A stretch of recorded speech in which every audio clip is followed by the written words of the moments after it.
ఇప్పటి కాంగ్రెస్ గవర్నమెంట్ లో Husnabad revenue division కావాలని పోరాడినాం, నిరాహార దీక్షలు చేసినాం, ధర్నాలు చేసినాం, కానీ పట్టించుకున్నారా? బీఆర్ఎస్ గవర్నమెంట్ రాగానే హుస్నాబాద్ ను రెవెన్యూ డివిజన్ గా మార్చింది. ఇవాళ మీ కలను నిజం చేసింది కేసీఆర్ గారు. ఎన్ని చేసుకున్నాం మనం?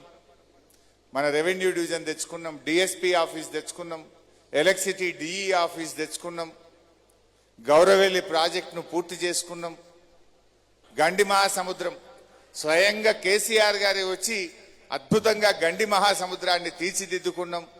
ఈ నేషనల్ హైవే ఆ రోజు నేను సతీష్ అన్న ఢిల్లీకి పోయి గడ్కరీ గారిని కలిసి 2014-19 మధ్య ఇవాళ ఎల్కతుర్తి నుంచి సిద్దిపేట దాకా అద్భుతమైన నేషనల్ హైవే అయిందంటే కూడా ఆ రోజు మన ప్రభుత్వంలో మనం తయారు చేసుకున్నటువంటి పని. ఇట్లా ఎన్నో మంచి కార్యక్రమాలు. ఇంటిగ్రేటెడ్ ఆఫీస్ కాంప్లెక్స్ ఎంత అద్భుతంగా కట్టుకున్నాం హుస్నాబాద్లో. అసలు ఆ రోజు ఆనాటి కాంగ్రెస్ ప్రభుత్వంలో హుస్నాబాద్ డిపోను మినీ డిపోగా మార్చిండ్రు. అంత 10 బస్సులో ఏముండే. మళ్ళా బీఆర్ఎస్ గవర్నమెంట్ రాగానే దాని ఫుల్ ఫ్లెజ్డ్ డిపోగా మార్చింది కూడా నాటి బీఆర్ఎస్ ప్రభుత్వమే. ధర్నాలు మీరు డిపో రద్దు అయిద్దంటే ఇక్కడ నుంచి హైదరాబాద్ దాకా మీరు పాదయాత్రలు చేసిండ్రు, యాదుకుంది నాకు. మళ్ళా దాన్ని డిపోను పునరుద్ధరింపజేసుకున్నాం. హుస్నాబాద్ పట్టణాన్ని ఎంత గొప్పగా తీర్చిదిద్దుకున్నాం మనం.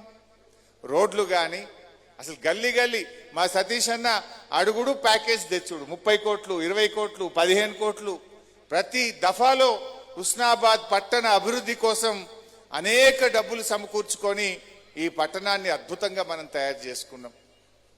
త్రాగునీటి కోసం ఇబ్బంది పడ్డ హుస్నాబాద్, మంచినీరు ఎండాకాలం వచ్చిందంటే పోరాటం ఉండేది, నీళ్ళ యుద్ధాలు జరిగేది.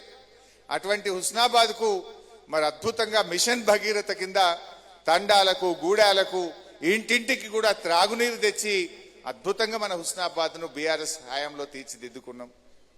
ఆనాడు మా సతీష్ అన్న అడిగితే ఆరోగ్య మంత్రిగా నేను మాతా శిశు సంక్షేమ ఆసుపత్రి ఈ హుస్నాబాద్ పట్టణానికి 100 పడకల ఆసుపత్రిని కూడా మంజూరు చేసి నిర్మాణం చేసుకున్నాం.